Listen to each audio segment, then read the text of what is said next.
La division des affaires civiles de la MINUSMA a un mandat qui le permet de représenter la MINUSMA au niveau sous-national, dans les régions et dans les localités.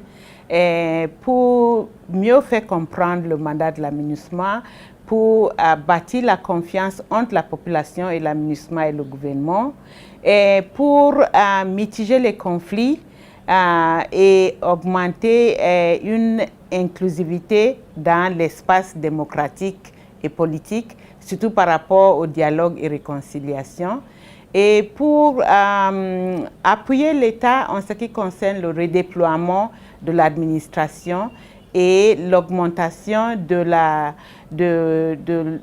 l'implication locale dans la gouvernance et le processus démocratique. En juillet 2013, au moment où la MINUSMA a été créée, il y avait une pléthore de sociétés civiles à cause de crise, chacun essayant de faire quelque chose.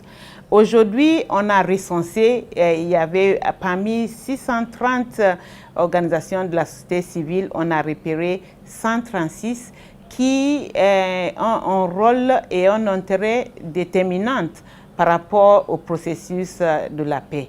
Donc, on travaille avec ces 636 organisations et en les imposant de peaufiner leur coordination, d'augmenter leurs capacités de plaidoyer et de négociation pour être efficaces dans le processus de réconciliation pour la paix. On a aussi pu faire un mapping des conflits, surtout dans les zones du Nord, et qui peuvent recommencer et qui auront un impact dans nos opérations pour la paix. Dernièrement, à cause de notre appui technique de la société civile, ils ont pu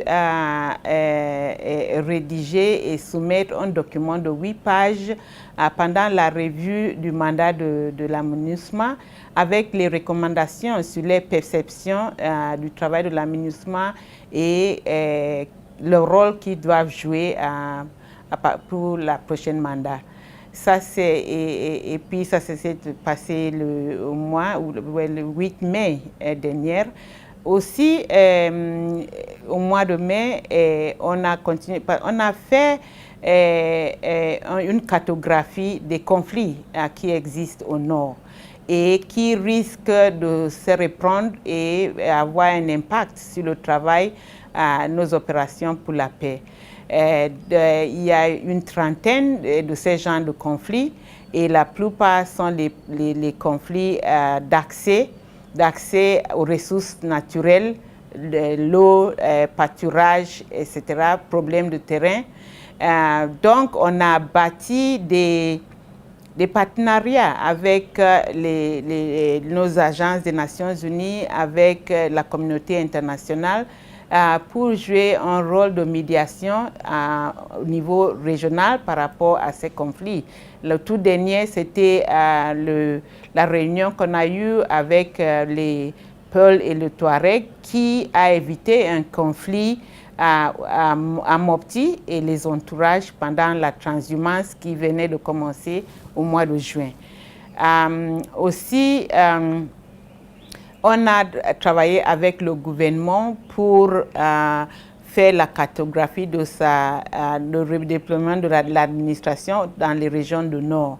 Pour nous, c'est un très bon bilan parce qu'on n'est pas encore au maximum par rapport à nos effectifs sur le terrain, mais on a pu accompagner. Pour le moment, on est à moins de 40% à peu près de redéploiement sur le terrain, mais on travaille à partir de Bamako, à partir de Kidal, à partir de Tombouctou, Gao, Mopti.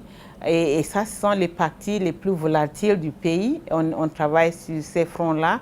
Et puis, comme je vous ai dit, on effectue les missions sur le terrain pour aider la mission à mieux planifier son travail et à travers des informations qui démontrent la réalité sur le terrain. On a fait des formations qui aident la population à mieux comprendre le mandat de la MINUSMA et à partir de ces mandats, quelles sont nos opérations prioritaires et celui qui incombe au gouvernement et les synergies avec la population même pour créer un espace plus large en ce qui concerne la démocratie et le retour de la réconciliation dans le pays. Donc pour nous, c'est un bilan très positif et on sait qu'on pourrait faire mieux avec beaucoup plus d'effectifs, mais on continue le recrutement. Mais déjà, on a vraiment des partenaires avec qui on travaille sur le terrain et les gens connaissent les affaires civiles et les mandats, et surtout le mandat de la MINUSMA, ils connaissent un peu mieux à cause du travail qu'on a pu faire sur le terrain.